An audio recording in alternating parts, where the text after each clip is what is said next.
I'm glad you had a good business trip, honey. It sounds like it went really well. Yeah, I'm glad to be home.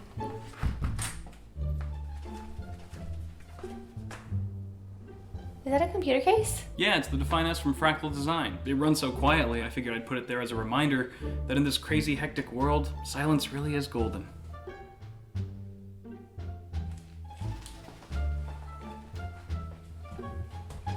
Is that the same computer case? Yeah, the Define S supports triple radiators, water cooling pumps, and reservoirs, so I figured I'd put one there just to remind myself to be flexible in life.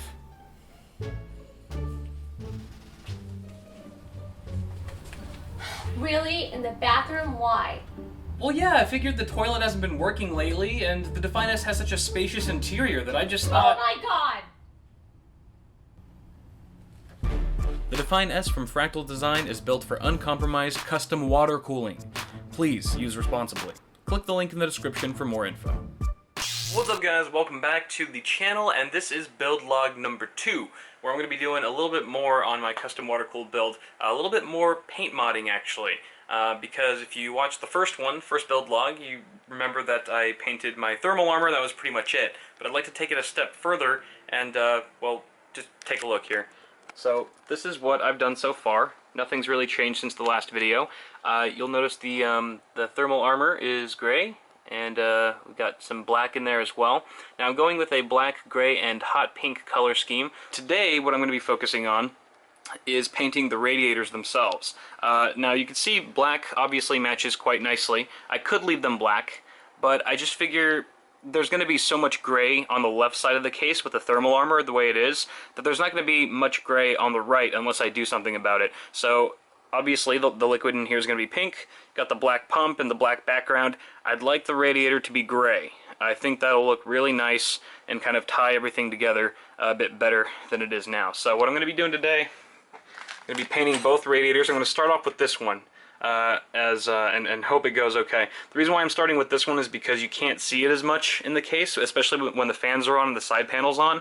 You're not going to be able to see this 360 radiator as much. So I'm going to start on this one first, just in case you know, I learn any valuable lessons the hard way. It's with the radiator that's not going to be quite as visible in the chassis. So I'm going to be painting this gray, and I'm going to do a little time lapse again. I'm going to mask off all the fins. I'm going to leave the fins alone. These are going to stay black. It's just going to be the frame of the radiator itself that's going to be gray. And then I've got some fittings right here, just the barb parts that I'm going to be screwing in and masking off as well, making sure not to get any of the spray paint inside of here, because that'd be pretty bad. And I think that's pretty much going to do it. And I'm going to use the same hanging contraption. You're going to see all that later. So I think on that note, I'm not going to ramble too much more. Let's just get to masking this thing, and then we'll do a first run, do a few coats of gray on this thing, and see how it turns out.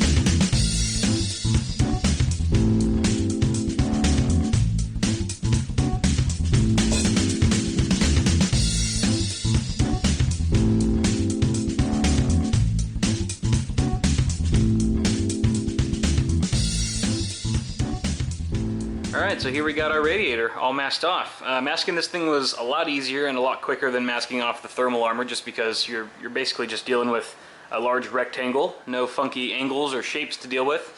So it's pretty easy masking all that off. Getting the fittings as well was quite easy. The only difficult part was getting the little EK emblem right there. Obviously only EK radiators are going to have that, but trying to get a perfect circle is a little tricky, but I think I did an alright job. Always make sure to get the back of the radiator as well. And you probably noticed in the time lapse that I kind of brushed over the whole thing with this red Scotch-Brite. You can pick up a sheet of this at the hardware store for $1 or $2, really cheap stuff. Just kind of went over that. Just helps the paint adhere to the surface just a little bit better. And of course I'm going to be going with the same color as I used for my thermal armor, which is this Exo Rust Professional Primer and Paint in gray. And I think that's pretty much it. My hanging contraption is a little bit, it's drooping a lot more than it was. Obviously the radiator is a lot heavier than the thermal armor was, but I've got a coat hanger now that I kind of wrapped around the 2 screws that I kind of threaded into the radiator. I actually still have to mask off the screws so I don't get paint on them, because I will be using these screws when mounting it into the Defy Nest. So apart from that, I also had to add another sandbag to the lighting fixture so it doesn't fall over. But I think other than that, we're pretty much good to go. So I'm gonna start shaking this guy, and we're gonna spray paint this thing.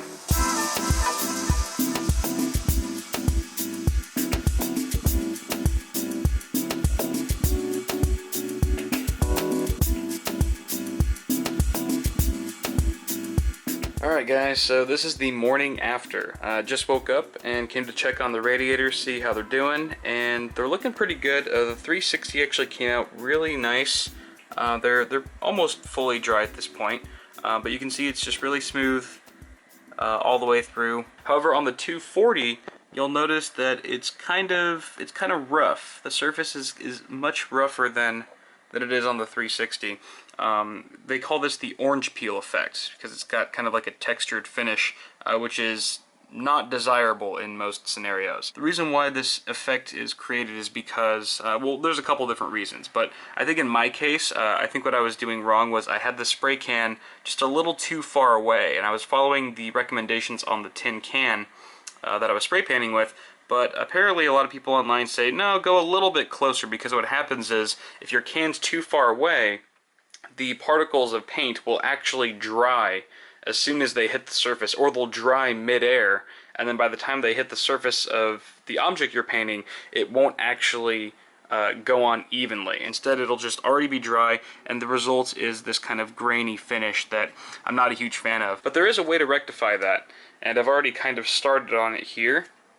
If we turn this around, you'll notice that it is not as rough on this side, but although it's not as gray either. You can kind of see a little bit of the black bleeding through the gray. And that's because I've taken some 400 grit sandpaper, just like this stuff. Super cheap, get it at the hardware store. And I've kind of just sanded off some of the roughage, if you will, on the radiator on this particular side. And then now that I've sanded it down, I'm going to do one more, maybe 2 more. I'm going to try to get away with 1 coat because I don't want to change the color too much. But I'm just going to spray again over this one side, and hopefully I can get a result similar to this this one right here on the 360. So I'm going to go do that now, and we're going to come back a few hours later and check up, see how it turned out. Alright guys, so this has been a full, I think, 48 hours since the last clip that you just saw in this video, which means I've already sanded the rough edge of this radiator down, and I've sprayed it with another 2 coats of 2 very light coats of the same color. And you can see here we've got a much smoother finish now all the way across. There's no more bumpies. No more bumpies. I think I did a pretty good job, all things considering, it being my first time and all. As you can see here, here's the 360 rad. Good look at that. So what I'm going to do now is I'm going to take all the masking tape off. We're going to be able to actually see this thing without all this crap on it. And then I'm going to install it in the Defy Nest over there with my motherboard, and we'll start to get a better idea of what this rig's going to look like when it's all done. So let's do that now.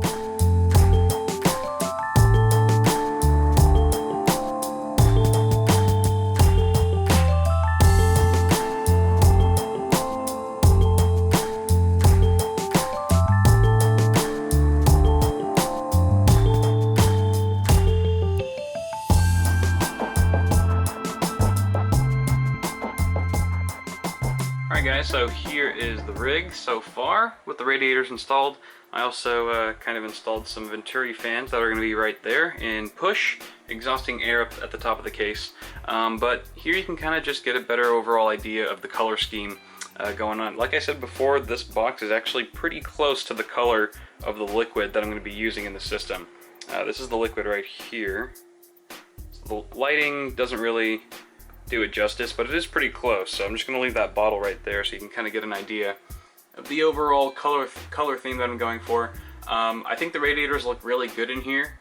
I think the extra number of coats that I had to lay on the thermal armor obviously made it a bit darker than the radiators, so they kind of stand out a bit more and they're not exactly color matched, but I think that's going to be alright because the cable sleeving that I'm doing is going to be black, gray, and dark gray. So I think the gray and dark gray will kind of complement the different shades of gray here between the radiator and the motherboard pretty nicely. But there you go, there's kind of a look. You can also get an idea. I have all the fittings installed.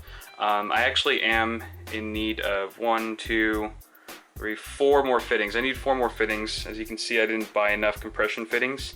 The ones here on the terminal, need a couple, and I'm also going to need one for my drain valve, as well as one for the top of the reservoir when I want to fill the actual loop. But everything else is good to go. I have all the parts ready.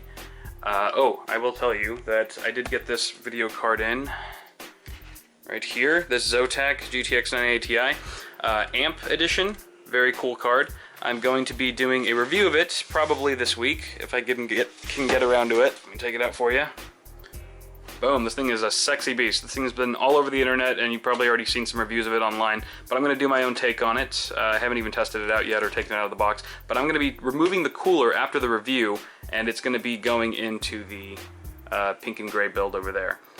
So pretty excited to check it out and then tear it apart completely. And then reinstall it, put a water block on it, and all that good stuff. So another thing I wanted to point out is that, I probably mentioned this before, but if I didn't, I'm planning on painting these fan blades pink. I think, you know, it'll just complement the liquid nicely. Obviously, it'll be the exact same, or as close as I can be, as close as I can get it to this shade of pink right here. I think they need to match pretty closely in order for it to work. But I think the pink blades, especially when they're spinning, will look really cool with the black frame and trim around it. So I'm kind of stacking the colors, you see, like it's gray, black, and then pink. And then kind of over in this corner, it's going to be, you know, gray, black with the reservoir, the pump, and then pink in the reservoir right there. So I'm just, I don't know, I'm trying to balance it out. As we close up this video, I just wanted to go over some basic things that I've learned about, I guess, painting. The first thing is to test everything. You aren't always going to find that perfect color when you're at the hardware store or the paint shop, so find something else to spray paint first just to make sure that you like that color and that's the color you want to go for before actually spray painting your main object, because once you do that and it starts to dry and stuff, it's kind of a mess and a huge pain in the ass. Sometimes it's irreversible depending on what you're spray painting to actually go in there and change the color up. The next thing I learned, obviously early in this video, to hold the can a little bit closer than you might think to your object. So I would recommend about 8 inches. Like I said before, if you're too far away, the particles dry in the air before they actually hit the surface of what you're painting, and that creates a really rough, nasty effect. Speaking of which, if you are to make a mistake like that, take the extra time to go back and fix it, because at the end of the day, you're already investing a lot of time into modding or painting whatever it is you're painting. So you want it to look good, you know, you don't want to put in all these hours. What I've learned is if I'm going to do this, I want it to look awesome, and I want to be 100% satisfied with the result, because otherwise it just feels like it was all done in vain. Like I just worked countless hours and I'm not even that happy with it. So patience, I think, is probably the key word there. Take your time to do it right, and if you mess up, spend the extra time to go back and fix it, because I think it's going to really be worth it in the end and provide some much cleaner results. Also, fewer long sprays, I felt, worked better than many short sprays, if that makes sense. So instead of like it was more like a that's probably the best way I could demonstrate it right now. When you're just going all the way across with one long spray, it just allows you to coat everything in that path, as opposed to when I was doing shorter sprays, which I thought would actually be more effective. I learned that I was getting little hot spots and it was running a little bit in certain areas that I had sprayed more of. So one even coat, you know, going at a nice steady pace, just going back and forth once or twice really quick usually does the trick. And I think that's pretty much it. So guys, if you enjoy this kind of blog stuff, build blog I should say, go ahead and toss me a like on the video and let me know what you think of my whole, you know, today I learned thing at the end, because maybe I'll just sum up each of these build logs with what I've learned from the experience, because a lot of this stuff, like I said, is new to me. So if you guys like hearing my experience and hearing about what I've learned from and what I've taken away from these endeavors, let me know in the comments and I'll keep doing it. because it's a lot of fun and stuff like that. So thank you guys for watching. Subscribe to the channel if you haven't already. Stay tuned for more videos coming really soon. In particular, that GTX 980 Ti unboxing and review, and more build logs soon to come. Thanks guys, see you in the next one.